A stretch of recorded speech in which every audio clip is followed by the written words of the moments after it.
ना खुदा मिला ना ही मिला विसाले सनम, ना इधर के रहें बाबूजी ना उधर के रहें।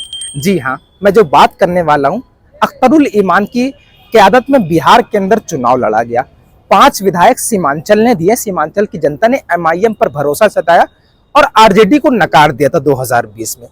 4 विधायक जो है वो आरजेडी में शामिल हो गए थे और उनमें से एक विधायक ऐसे थे जो कोचा धामन सीट से अभी भी मौजूदा विधायक है, जो एमआईएम का वोट हासिल किया। एमआईएम पर लोगों ने भरोसा जताया था और वो जो है कोचा धामन सीट से विधायक बने एमआईएम के टिकट पर। इजहार आसफी साहब, एक विकेट गिर गया है। तो चलिए मैं आपको बताता हूं। अब मैं आपको बताता हूं कि जो मैंने आपको पहले बोला ना, एक लाइन बोली कि ना खुदा मिला ना ही विसाले सनम, ना इधर के रहे ना उधर के रहे, तो आप अंदाजा लगा सकते हैं कि मैं बात क्या करने वाला हूं। तो चलिए मैं आपको बताता हूं। तेजस्वी भैया की एक रणनीति है, तेजस्वी भैया का एक सपना है मुख्यमंत्री बनने का, लेकिन बदकिस्मती से तेजस्वी भैया मुख्यमंत्री नहीं बन पा रहे। 2025 में मुख्यमंत्री बनते बनते बनते रह गए, फिर से भैया कोई और मुख्यमंत्री बन गया। फिर नीतीश कुमार के साथ गठबंधन किया, फिर चाहा कि मुख्यमंत्री बन जाएंगे, फिर नीतीश कुमार ने भी गठबंधन में मुख्यमंत्री खुद ही रखा। मतलब तेजस्वी भैया का सपना पूरा नहीं हो रहा। तेजस्वी भैया की रणनीति क्या है, बहुत बड़ी हो गई है। अब तेजस्वी भैया ने 2025 के चुनाव के लिए एक बड़ी रणनीति बनाई है कि भैया आरजेडी में टिकट उसी को मिलेगा जिस पर जनता अपना भरोसा दिखाती है, यानी वो जनता के लिए लोकप्रिय हो, उसका अपना जनाधार हो, वो जनता के बीच मजबूत प्रत्याशी के तौर पर साबित हो। ये रणनीति बनाई, क्योंकि ये रणनीति बनाएंगे तभी उनका मुख्यमंत्री बनने का सपना साकार हो पाएगा, क्योंकि जितने विधायक जीत पाएंगे, कहीं ऐसा ना हो टिकट बंटवारे में अरे गहरे नत्थु खैरों को दे दिया और चुनाव हार गए। तो भैया रणनीति है। तो एक सर्वे हुआ, सर्वे कोचा धामन सीट का। हाँ, जो एमआईएम से टूट करके आरजेडी की गोद में बैठे थे इजहार आसफी साहब, वो क्या हुआ, एक सर्वे हुआ वहां पर कोचा धामन सीट का। पहले मैं आपको बता दूं कि कोचा धामन सीट वजूद में कब आई।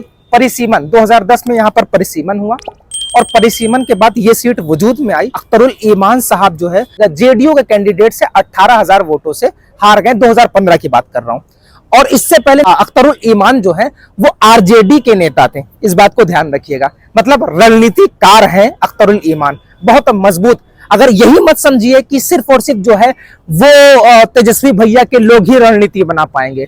आरजेडी के पूर्व नेता और मौजूदा एमआईएम के बिहार के प्रदेश अध्यक्ष अख्तरुल ईमान साहब कोचा दामन सीट से 2015 में चुनाव लड़े और 18,000 वोट से जेडीयू के कैंडिडेट से हार गए। लेकिन 2020 में यहां पर फेरबदल हुआ। 2020 में ऑल इंडिया मजलिस-ए इत्तेहादुल मुस्लिमीन ने अख्तरुल ईमान को अमौर से टिकट दिया और यहां पर कोचा दामन से इजहार आसफी को टिकट दिया। हालांकि 5 विधायक जीत करके आए, 5 में से 4 विधायक आरजेडी के गोद में बैठ गए। अब एक सर्वे हुआ, क्योंकि तेजस्वी भैया को मुख्यमंत्री बनना है, तो उन्हीं लोगों को टिकट दिया जाएगा जो मजबूत होगा। तो उस सर्वे में यह पाया गया कि जो इजहार आसफी है वो जनता के लिए बहुत कमजोर प्रत्याशी साबित हो रहे हैं। जनता इनको पसंद नहीं करती है, ये पूरी तरीके से फेल नजर आ रहे हैं कोचा दामन विधानसभा क्षेत्र में। तो भैया एक खबर सूत्रों के मुताबिक पता ये चल रही है कि इजहार आसफी का आरजेडी से टिकट कट गया, मतलब एक विकेट गिर गया। 4 विकेट थे, 4 में से एक विकेट गिर गया। अभी एक की और खबर आ रही है, लेकिन उसको मैं बाद में बताऊंगा।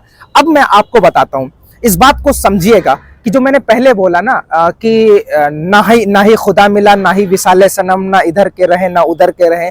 जब ये सर्वे निकल करके आया और सूत्रों के मुताबिक खबर जो है वो आग के तरीके फैलने लगी, तो अख्तरुल ईमान से एक सवाल किया गया कि जो आप 4 विधायक टूट करके गए थे वो फिर एमआईएम में आने वाले हैं क्या?